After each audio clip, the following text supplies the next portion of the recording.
काम वासना से छुटकारा पाने के लिए बहुत लोग अनेक अनेक तरह के प्रयोग करते हैं। उनमें से एक है कि क्या जनेंद्रिय काटने से काम वासना का छुटकारा हो सकता है या नहीं। तो पहली बात एक यहां पे कह दूं मैं, अगर काम वासना जनेंद्रिय में होती पूरी तो भी कोई बात न थी, लेकिन काम वासना सेक्स तुम्हारे मस्तिष्क में है, जनेंद्रिय में नहीं, गहरे में मस्तिष्क में। तो जनेंद्रिय एक तो मस्तिष्क का हिस्सा है बस, और जो तुम्हें सुख जो मिलता है ना सेक्स से, संभोग से, वह जनेंद्रिय के तल पर नहीं मिलता, वह मिलता है दिमाग के तल पे, मस्तिष्क के तल पे।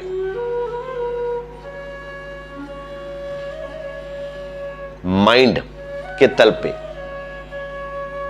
ये बात गांठ बांध के रखना तुम पहली।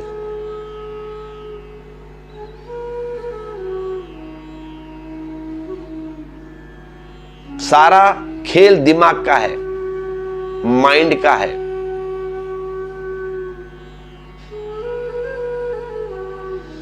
आपको ज्यादा भोजन में रस है तो लोग उपवास कर लेते हैं, लेकिन उपवास भी उसी तल पर जहां जबरदस्ती भर रहे हैं शरीर में। अब जबरदस्ती रोक ले रहे हैं बस। उपवास, उसका नाम उपवास, जबरदस्ती खाना बंद कर देने का नाम उपवास। लेकिन जो तल है वह तल बदला नहीं है, तल एक ही है। और जब तक तल ना बदले, ध्यान रखना मैं क्या कहता हूं, जब तक तल ना बदले तब तक जीवन में कोई क्रांति नहीं, तब तक जीवन में कोई क्रांति हो नहीं सकती, क्योंकि तुम उसी तल पर हो। सिर्फ ऊंचा तल का और नीचा तल के तुम मालिक बन सकते हो बस, तल तो रहेगा। अब दूसरी बात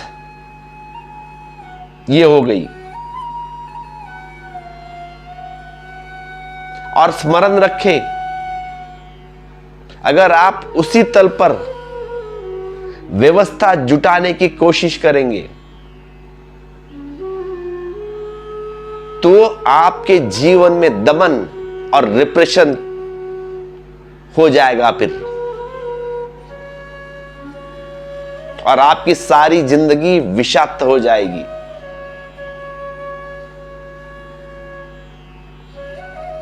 सारी जिंदगी विषाक्त।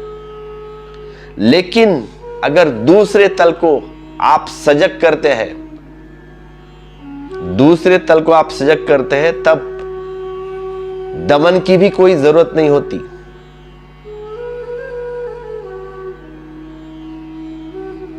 दूसरे तल की शक्ति के मौजूद होते ही, दूसरे तल की शक्ति मौजूद होते ही पहला तल विनत हो जाता है, झुक जाता है, सरेंडर कर देता है।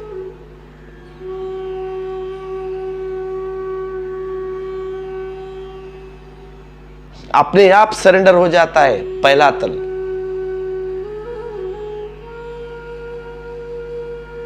तो मन है और मन की सारी कठिनाइयां है, ये सारे मन की कठिनाइयां है, दूसरा कुछ नहीं। सब मेन मन का खेल है, और सब परेशान है इस मन से छुटकारा कैसे पाए, कैसा हो इस मन से छुटकारा। और जो लोग मन से छुटकारा का उपाय करते हैं वह भी मनी का ही काम है, वह भी मनी करता है।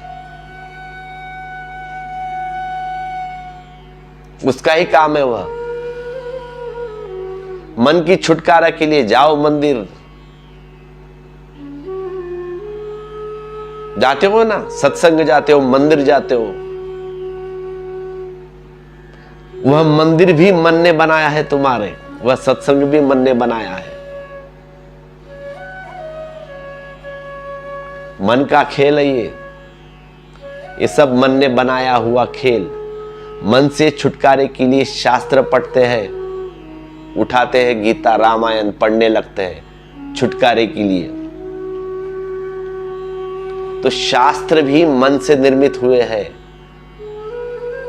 मन से छुटकारे के लिए मंत्र कहते हैं, ओम या नाम, राम नाम जप लो, कोई भी मंत्र ले लो।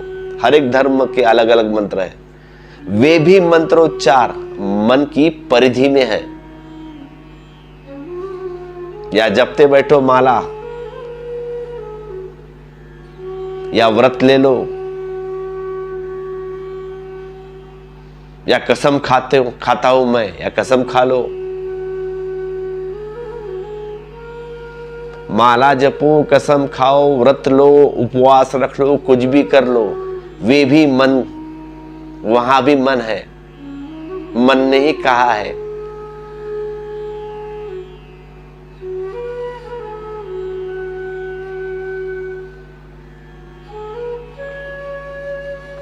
बहुत जन कहते हैं कि अब हम ब्रह्मचार्य का व्रत लेंगे। अब बाबा ब्रह्मचार्य, तो व्रत लेने से क्या ब्रह्मचार्य उपलब्ध होता है? मेरा पहला सवाल, व्रत लेने से ब्रह्मचार्य उपलब्ध होता है? अगर इतना आसान होता तो हर जन व्रत लेते। फिर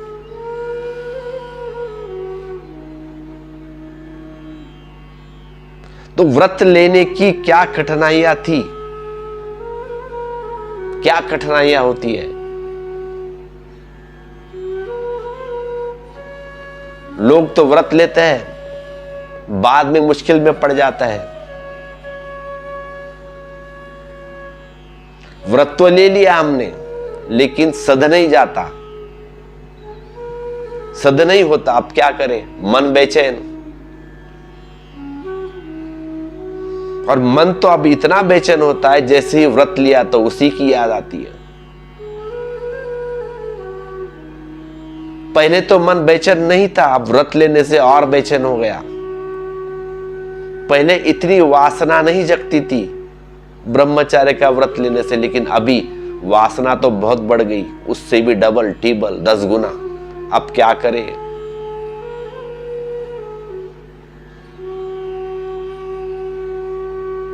जब से व्रत लिया तब से ऐसा हो गया।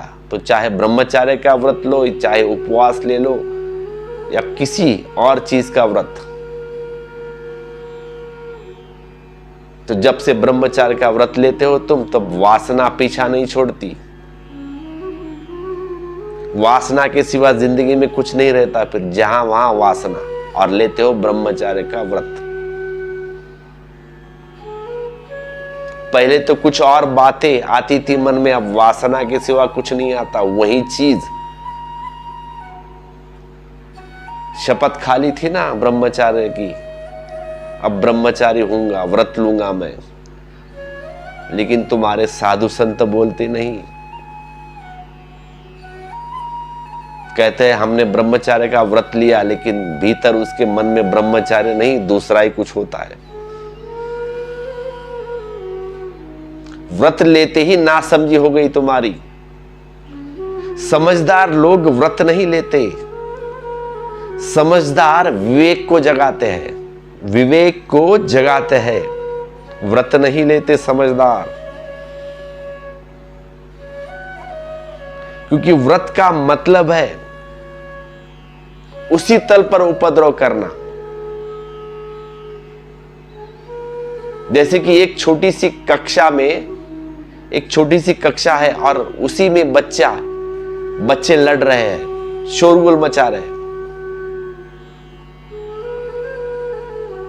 और जब टीचर आता है, उस कक्षा में प्रवेश कर जाता है एकदम शांत, हॉल एकदम सन्नाटा हो गया, बच्चे चुपचाप, क्योंकि टीचर आया है हॉल में, क्लासरूम में। एकदम शांति, किताब निकाल ली, पढ़ने लगे।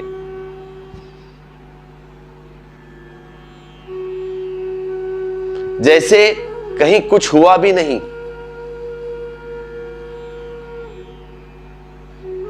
तुम भी गए होगे ना स्कूल जब छोटे थे, जब टीचर आता है तुम भी वही करते हैं, चुपचाप साइलेंट। एक दूसरे तल की शक्ति कमरे में के भीतर आ गई, उसकी मौजूदगी में रूपांतरण हो गया। टीचर आया है साइलेंट, टीचर जब नहीं था तब शोरगुल था। जैसे ही टीचर ने प्रवेश किया, शिक्षक ने, हॉल शांत हो गया, क्लासरूम शांत।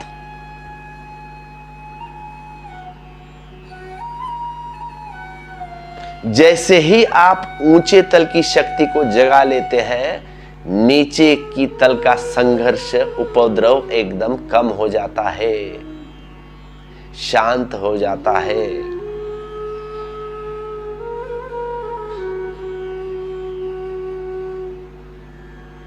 यह बात बड़ी समझ लेने जैसी है, ठीक से समझ लेना, क्योंकि जहां भी आपके जीवन में अड़चन हो, उससे लड़ने मत जाना।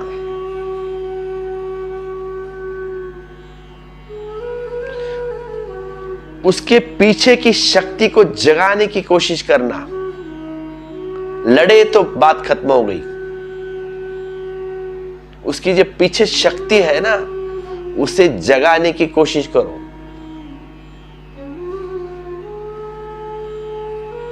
तब कुछ हो सकता है, तब तक कुछ नहीं हो सकता। तो अगर मन को शांत कैसे करें,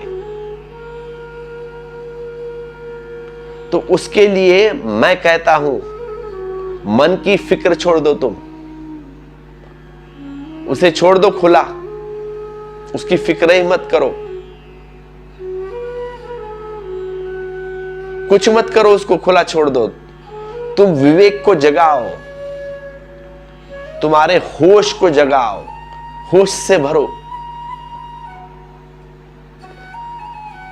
मन के साथ संघर्ष मत करो, उसके साथ उलझो मत, तुम्हारा होश जगाओ। क्योंकि संघर्ष करने वाला मन ही होगा। यह जो शांत होने के लिए कह रहा है, वह भी मन ही है। मन ही कहता है कि शांत हो जाओ, शांत हो जाओ। तो उसके लिए उसके साथ उलझो मत, होश को जगाओ, देखो दृष्टा होके।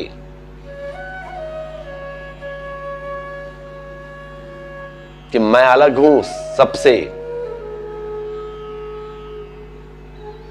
मन को चलने दो, उस फिल्म, तुम देखो उस फिल्म को।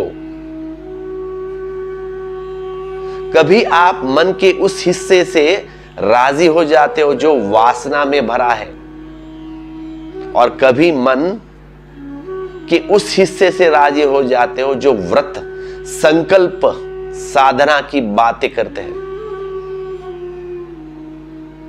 या सोचते हैं। दोनों से राजी, उससे भी, कभी इससे कभी उससे। तो ये जो मन है ना, वो घड़ी का जो पेंडुलम है ना, घूमता है ऐसा वैसा, कभी इधर कभी उधर। घड़ी के पेंडुलम के माफिक होता है मन तुम्हारा। एक क्षण ये कहता है, दूसरे क्षण ये कहेगा, और दोनों ही आपके हाथ में है, क्योंकि घड़ी तुम्हारी है, पेंडुलम तुम्हारा है, कभी इधर कभी उधर।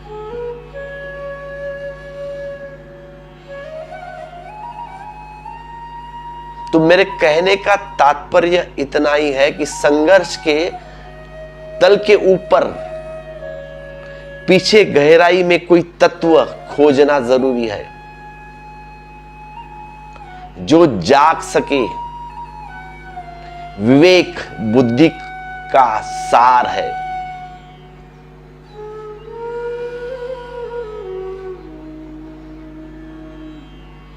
विवेक का अर्थ है एक प्रकार की सजगता, एक तरह का होश,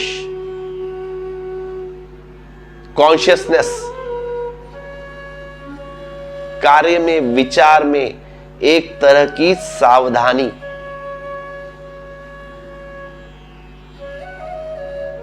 एक तरह का सतत स्मरण, अवेयरनेस।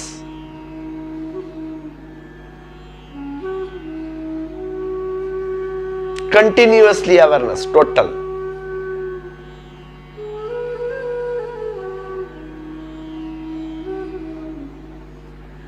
धन्यवाद।